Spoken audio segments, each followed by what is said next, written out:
Welcome to the Momentum Matters podcast, where we have courageous conversations with women leaders. You'll hear about their accomplishments, their experiences, their challenges, and best advice. If you are inspired by women who have overcome the barriers and gone on to do extraordinary things, you are in the right place. I am so excited to be able to sit with the Kathy Boswell on the Momentum Matters podcast. Kathy, you are no stranger to the state of Alabama, Birmingham. You are an intentional leader. You are a creator. You are an encourager.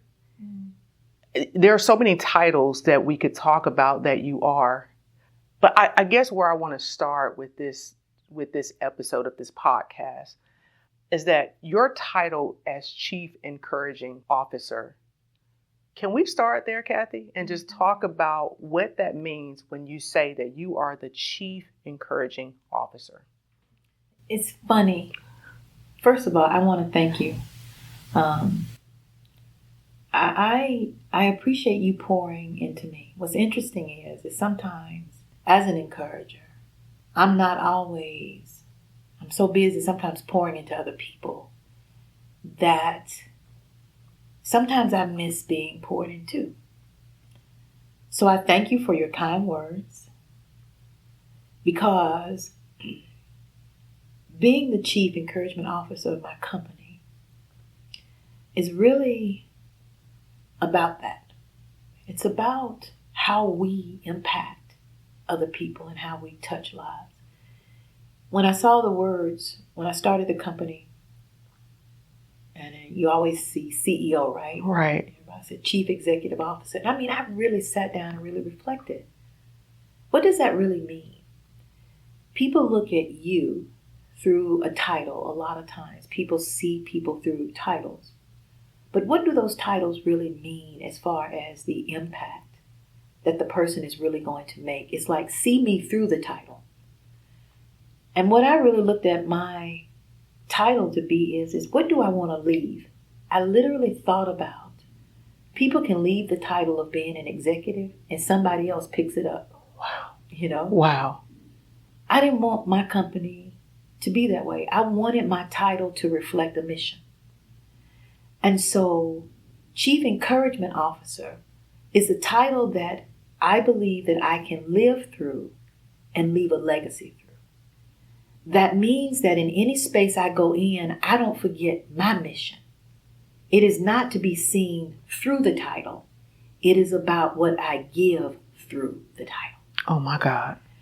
So to encourage people, to pour into them, so that even when I'm gone, just maybe if I'm blessed enough, that moment that they encountered me will be brought back to their remembrance, and it will help them move forward and to succeed. And so that's what it's really about. It's about having a title that reminds me of my mission, not how I want people to see me, but what my mission is in every room that I go in, and that I never lose sight of it. And so that's what that title is very much about. So when I show up, I'm not lost on why I'm there. What I hear you say is that you always show up in intentionality, with intentionality. Absolutely. Yeah. And that's the name of your company, Be Intentional. Yeah. So I want to talk a little bit about intentionality, because I think just in the climate that we're in, that intentionality is lost. And sometimes we use that word so freely. I'm just going to be intentional. I'm going to be intentional about my circles, who I'm around. But what does it mean with your company and who you are as a leader, as an encouragement officer, to be intentional? Well, the theme of my company is to be intentional in how you live, lead, and love, because it's all your legacy. We have a very finite amount of time on this earth. We really don't have time to waste. And one of the things that people tend to do is they always talk about what they're going to do tomorrow. And people always have a to-do list. There's always this expectation that you're going to make it till tomorrow. It's kind of hilarious if you want to know the truth about it. But There's always this expectation. And it's like, we need to plan for tomorrow. Yeah, but how about planning to die? Wow. Like, yeah, you can plan what you're going to do, but does anybody ever plan to die? Just in case I don't make it.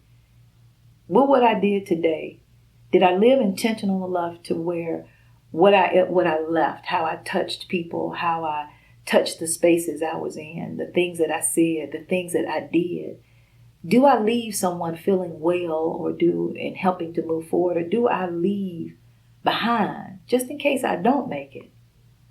What was the residue of my yesterday, right? So I think, especially in this particular climate, it is very important that we become very intentional in how we move, because the climate, I did an experiment recently, and I'm continuing to do it. But every day after I get up and I pray, I begin to scroll through the media news, and what I'm looking for is to see the difference in what I see now. I might not see as many women in the ads. I might not see as many people of color in the ads. Right. I might not see as many children in the ads. So I'm beginning to see that media and everything else is being very intentional in what they are exposing people to, right? Right. Well, I need to realize that if I don't intentionally make sure to open my eyes to understand what I'm intentionally getting, wow, I'm going to intentionally become more attuned and astute to only what I see. That's powerful. So it's very important that in intentionality, in how we're moving as individuals, but more so as hearts, we have become very, there's this intentionality in the world to segment and put everybody in a box. Right. So everybody can try to understand the other. It ain't no box. We got to stop looking for boxes. This is about how I move. This is about the intentional words I use, the intentional post I make, the intentional way I lift up others. Our own individual movements, the intentionality of how we move as individuals is what's critical now. It's not about the group. It's literally about how the I, because I make the intentional choice of what I post. I make the intentional choice of what I say. And we often are using the boxed groups as if we're speaking through that box. No, you're not. Wow. You're intentionally speaking through your character and through your heart. So intentionality right now is really about owning what we say and do, and understanding that when we do it, we need to be intentional enough so that we can own it, whether good or bad, and the consequences thereof. Oh my God. The I. Yeah. Not removing the we, but the I. Yep. Seeing ourselves. You are one of the premier facilitators for Momentum Leaders. And our newest program, Momentum Works, you've introduced emotional intelligence in a way where you talk about really understanding that we've got to not only be aware of what we're feeling, but how we talk about it. Yeah. So I want to move into that just a little bit because, again, we've got to own the I. Right, absolutely. Maybe we've been focused so much on the box, the we, but the I. So the emotional intelligence, Kathy, why is that so important? Well, it's really very important because we have become very narrow in how we look at our emotions. We're either sad, angry, happy. We're very limited in our vernacular around our emotions. And that's the first thing people really have to do is if you begin to look at the terms used to describe emotions, there are hundreds of them, but we limit them. And it's so critical for us to really be able to step back and really reflect, what exactly is this emotion that I'm feeling? Happy is not joy. Joy is not contentment. Contentment is not complacency. Complacency, it is not that I'm stressed. They look different, right? And so understanding and having a much broader view of what emotion you're actually feeling or that is applicable to that situation it helps you begin to understand more clearly where you are. Right. But we keep lumping everything up under happy versus I'm gleeful, right? Yeah. Yeah, like, I am actually radiating, I love it. Yeah. I am just so radiant. I'm just jubilant, Yeah, right? We don't use that. We just keep lumped up. I'm so happy. There's more to the emotion, right? Right. But we have been really conditioned to keep it so simple. But our emotions right now are really that iceberg principle. Yeah. It's underneath. There's more words to explain where we are versus what's on the top of happy, sad, angry, frustrated, right? So the more depth and the more broad we are in understanding and being able to describe that exact emotion, sure, that's how we can literally begin to be more mindful, not manage. Oh, We don't need to manage. wow. Mindful of how I want to show up through this. People talk about managing your emotions. No, you need to be mindful of your emotions. Because you show up through your mindfulness. You don't show up through no management. Management is pretty much, to me, manipulation. Like you want to, no. But when you really understand the breadth and depth of emotions in a much broader way, and you begin to really recognize what emotion is this that I'm sitting in, then you can be more mindful of how you want to show up through it. Because the one thing about leadership is people lead through something, right? There's a lot about leadership style, but we lead through who we are. Yeah. We lead through. Now, the titles can camouflage who we really are. That's powerful. Yeah. So, see, that's the thing of people will lead through a title. So when an executive walks in a room, everybody want to get straight, right? Right. So you start to think, now when a supervisor walks in the room, they don't quite sit up as straight or become as conscious about what they might say if the executives walk in the room. That's good. See, so the titles begin to really, whether we want to own it or not, but they begin to position how we're going to sort of give credibility or credence, or how we're going to even present ourselves based on the title that's showing up in the room, right? If the executive vice president walks in or the CEO walks in, there is sort of this this written and unwritten rule of how proper you're going to stand, what you're going to talk about, how close in proximity you're going to get, what you want to be sure to have on if they come in the room. There is really some subliminal things that we, and even there are these unconscious and conscious things that we do based on titles. So it will have you moving in such an unauthentic way. Right, right. But people do that. And therein lies, people will manage their emotions according to the title. But the deal is, a true leader, the title is negated. It has nothing to do with it. It is about being mindful enough and understanding what emotion exists, because I know how it's going to influence how I show up and lead others, not be seen by others. Wow. I heard we have to be mindful and not managed. Yep, absolutely. We have to live in authenticity, which I want to talk a little bit more about, because what I'm hearing you say is that we'll hide behind titles. Oh, all the time. So authenticity. Yep. What does that actually look like? Because here again, you're right. We do sometimes show up and we put on a front when we walk in the rooms, and we want to sit around certain folks because they do have the titles. But how can we truly show up authentically in who we are when maybe we're not going to be accepted? That's really interesting. I mean, that's a very deep and powerful question, Raven. And what I would tell you first and foremost, this is a very basic and simple answer. It's about self-awareness. How well do I know me? Okay. And how well do I know me in the rawness of me, the flawed me, and the seeking me? Like the raw me, I know this for sure.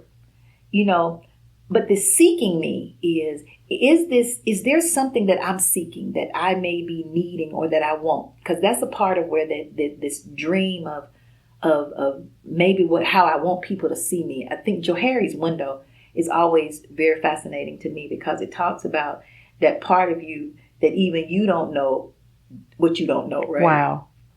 And for us, when we talk about authenticity, it is not about being real. People sometimes think that when I want to be authentic, hey, this is just me. This is how I show up. You just have to accept me. Right. No. That is not authenticity. Right. That's another word, and I ain't going to use it. Okay. Yeah. Authenticity is when I can enter a space and I am self-aware enough to understand and be able to sort of diagnose the personality or the mood of the people that I'm talking to, whether it be through communication styles, whether it be through strengths, whether it be through values. Because I've done the work on myself, right. When I do self-awareness work on me, I learn where I am in that self-awareness assessment or the data points.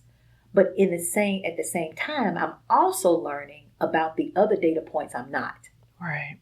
So it means that when I become aware of the other things that exist, I know this is where I am a preference toward. And let me just say there are a lot of assessments. But every instrument that you can take to help you become more self-aware about you, you also learn of the other things a part of that assessment that exist around you, right? Right. The more insight you gain about yourself, you also become aware that everybody is not like you. Mm.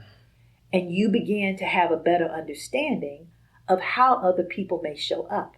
Right. And so the more that you are aware of that, of you, but also about how others can show up, the more settled and free you can walk into a room, because what you realize is that you begin to see people and not be forced to walk in a room to be seen. Oh my God.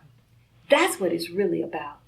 So authenticity is really when you're walking into a space, but you're not seeking to be seen. Wow. And when you walk in that authenticity, the pureness of authenticity for me, this is not in somebody's book. I'm just telling you what I've learned as I maneuver in this space of leadership development and across my years of experience of being a leader. When you walk in the purest of authenticity, there's a freedom that's there. Yeah. And that freedom comes because you know that, yes, I'm in this space, but so are others. I love that, Kathy. I love that, the acknowledgement that there are others really in this space. And they deserve to be here just like me. Right. I see them. If I encounter them, I can see the best in them because I am not trying to be here for them to see me. Mm. And if in case they get curious about me or they wonder about me, dialogue can pursue. But at the same time, they're in here and I might get curious about them. Mm. I might wonder about them. And so when you began to see it, authenticity, from that framework and understand that the more work you do on yourself, to become self-aware of what you lean towards, because all of us have preferences. Sure. But when you become more aware and conscious about your preferences, it helps you understand why you might do some of the things that you do, right? Right. But then you're learning others and how others move. And now you can learn and see that they do things not because they have a flawed character, but that they're different. Yeah. Yeah. But the diversity of that difference allows all of us to be able to learn and respect that we're not all the same, but that we all bring something that is significant, valuable, and can make a difference. That's so powerful, Kathy. I'm so grateful that I have this opportunity to sit down and just have this dialogue with you, and your encouragement, your inspiration, who you are as a leader is so impactful. I want to shift for a moment because when you talk about being an encourager. That's who you are. You have faced some of the most challenging times in life. Yeah. Grief. Yeah. The loss of your son. Yep. How is it that you were able to still encourage?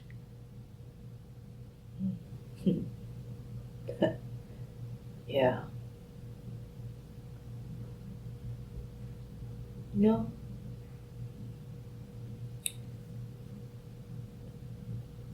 To be honest with you,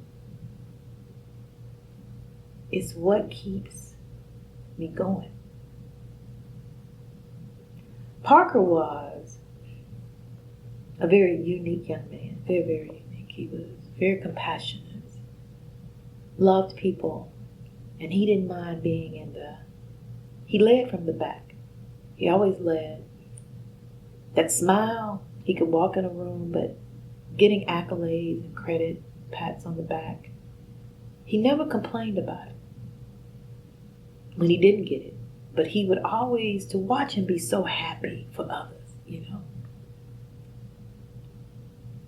But his death did something to me that I cannot put into words. Losing him has shattered me like nothing else has shattered me before. And I think if I walk around like sometimes shaking just a bottle of shaking glass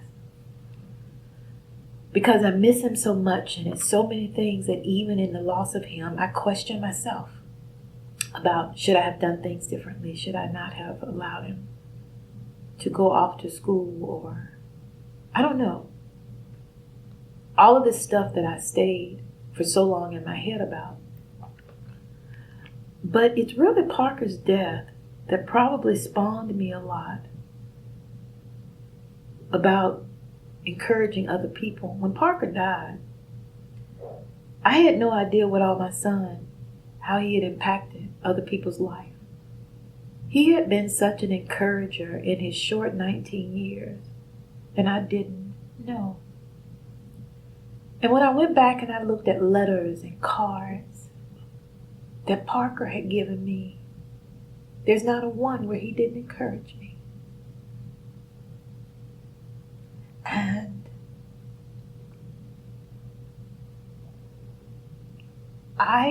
when I finally came up out of a dark place of wondering if I still had a lot of purpose,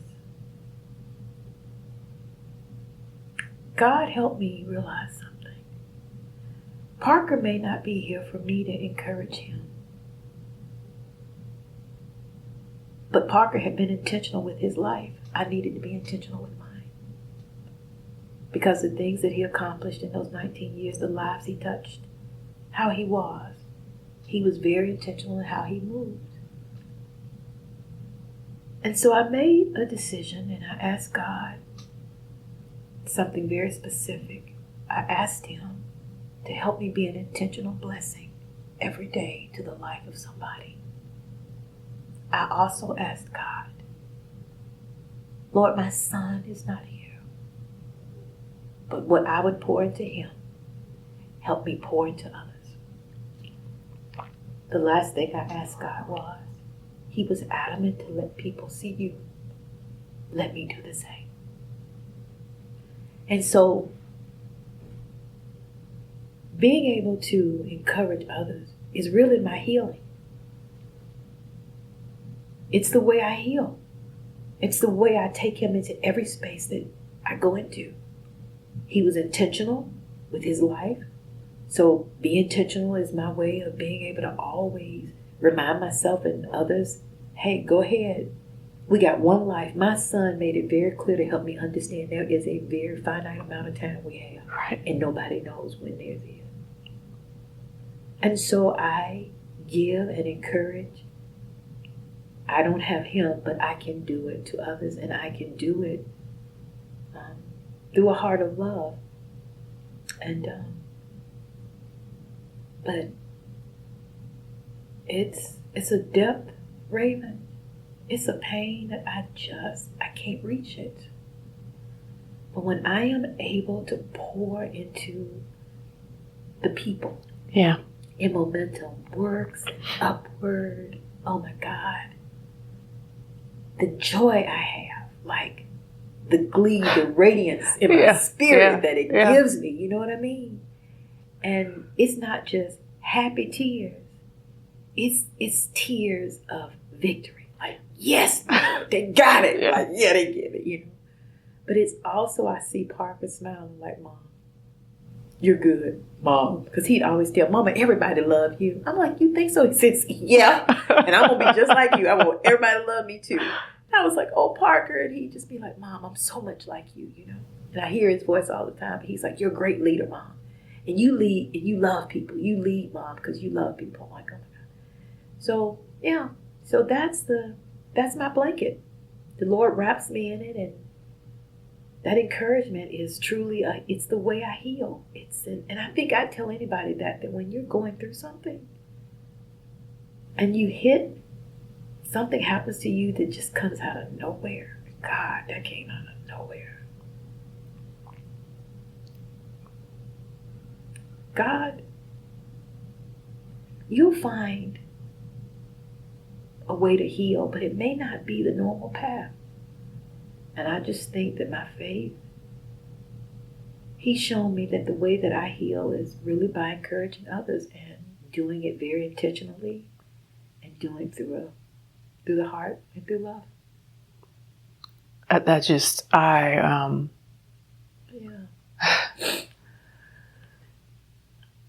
your life, your legacy, Kathy, who you are,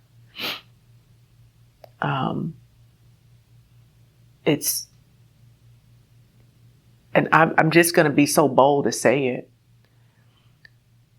You are truly a testament to Christ who lives on the inside of you. Amen.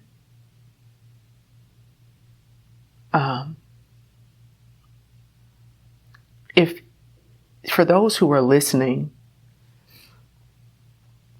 can you just talk a little bit about your faith? Yeah, absolutely. It's interesting. I love talking about that because, me and the Lord still have some serious conversations, right? One of my favorite books in the Bible has always been Jonah. I'm always fascinated about the book of Jonah because we really don't hear much about Jonah after he sits on that hill, right? Right. But what was interesting for me is that he really tried to run from doing what it was that God called him to do. So much so that he went on a ship, almost cost some other folks their life. He got swallowed up the belly of a whale, got spewed out on the shore, and he still had to go and do what it is that God had called him to do. But even after he did it, he was really kind of like, I still don't know why you did it. I don't know why you helped them,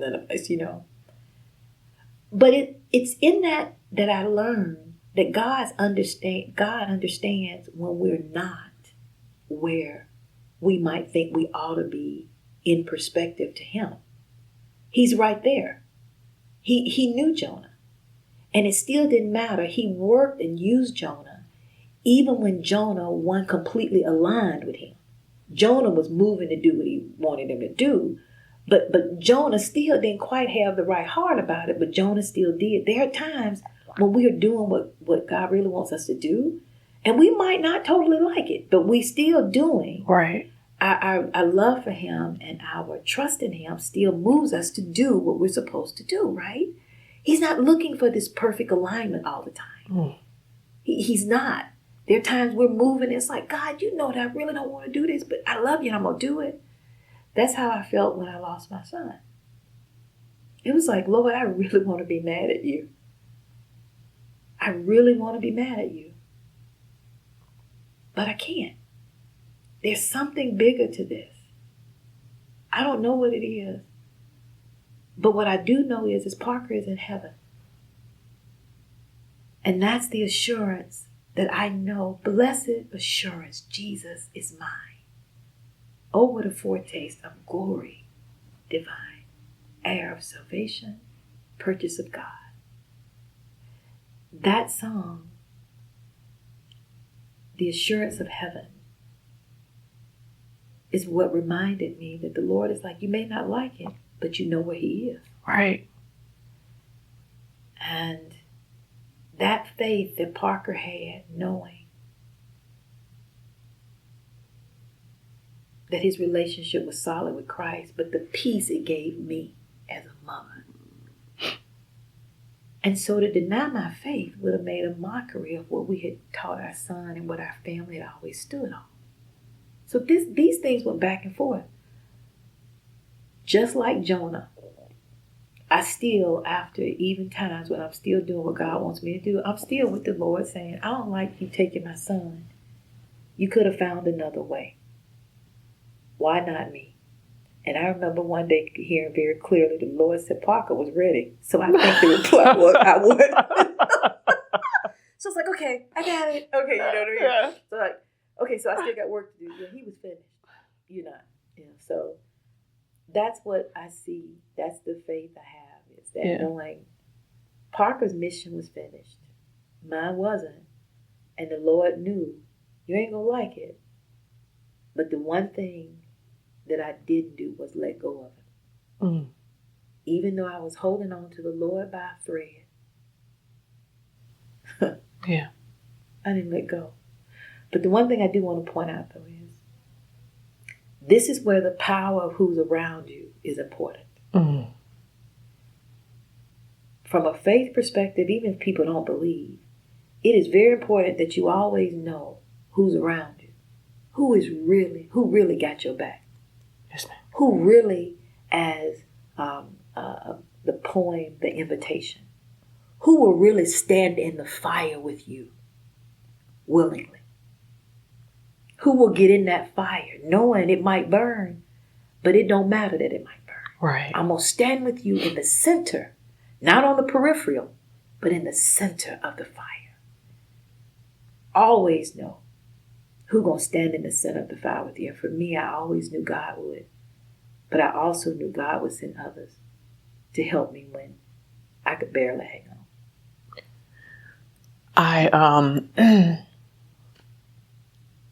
I want to ask you 3 questions, or just throw out 3 words before we close. Yeah. The first word is leadership. When you hear that word, what comes to mind? Is that you have to be just as good at following as you do leading. Mm. Leaders don't always think that there are moments when you're going to have to follow. Are you as good as following as you are leading? So that's what I think about that. It's powerful. Influence. Influence is, it can be done from the back of the room. It doesn't take the podium or the front row. Sometimes all it takes is being in the back of the room and even on the side. And maybe not even being in the room. But you can influence and make an impact by what people have already seen, by what you might say in that moment, or just based on the encounter. And influence is often not you knowing it. Mm. It is often a seed that's been planted.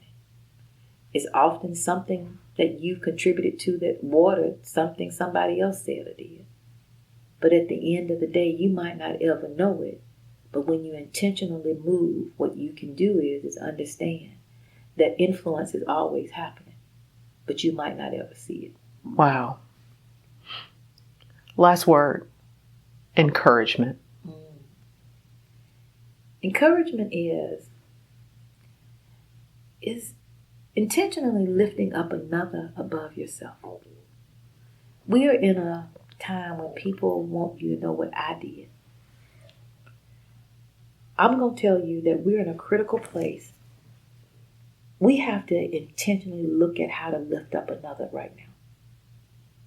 Because we have to realize that so much is happening to create a very helpless and hopeless atmosphere right now.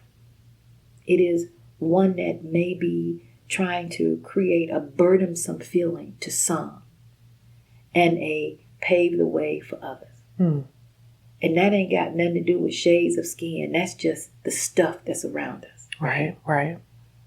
The mindset, an intentional mindset of really becoming a noticer and seeing how can I lift up another with a kind word or a smile, looking intentionally to help another and encourage them by opening a door and encourage them by listening to them in a more deeper way.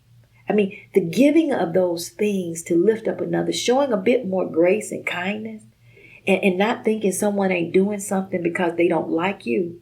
Maybe there's something else going on. I mean, be encouraged enough to ask questions. But encouragement is where we've got to begin to see outside of the eye and begin to notice another. That's what it means. It's like I challenge people on Facebook. I challenge you for 7 days to post something about somebody else and not yourself. Wow. 7 days is all I'm asking for. Just 7. Like literally all your posts. Right. If you post 50 times, you got to find 50 things to post about somebody. That's good. Right. You know what I mean? But just 7 days to post no pictures of you, nothing about you, but just post to lift up and encourage another. Can you imagine what could happen? Those elements of encouragement are what we've got to make small shifts to do, because encouraging somebody doesn't always mean you know they need it. It's just an intentional thing to do. Well, let me just say, I know people can't see us, but Lord, if they were in the room, they would see the tears. They would see no makeup. I know, isn't it great? They see all of that. I know. And they would also see how you've encouraged me. I love you so much. I love you so much. And as you would say, there ain't nothing you can do about it. I'm so glad. I'm so grateful that we had this opportunity to just have this raw conversation, because truly in this season, the momentum that we're gaining, it truly matters. So thank you, Kathy. Well, thank you for having me. Thank you for loving me. And I just thank Momentum for the space to be a part of the impact that they have in so many people's lives. Because it's not just women. I mean, the periphery. Never dismiss the periphery of who's seeing, even if they're not sitting, right? Ooh. Yeah. So on the periphery, the impact, that's that big part about influence. You never know, how you move. It's affecting people that's on the periphery of what you do. And the intentionality of how you move, it affects the influence and the encouragement that it has for the people, not just in front of who you're moving with and through, but on the periphery who are noticing you and see the space you're in. So I just encourage everybody to be intentional, because it's those peripheral moments that may very well be a part of the legacy and the fruit that God allows you to have that you'll never know exists. But there's a crown and a jewel that awaits for it. And with that, that's why momentum matters. There is nothing else that need to be said. Thank you for listening to Momentum Matters. We invite you to subscribe to our podcast as we share more important conversations with women leaders. We would love for you to rate our show and share with others in your life. This episode of Momentum Matters was produced by Social U and brought to you by America's Thrift Stores, Blue Cross and Blue Shield of Alabama, Protective Life, and Regions Bank. A full list of corporate partners can be found at momentumleaders.org. We also want to thank the individual donors, Momentum members, and volunteers for their commitment to our mission.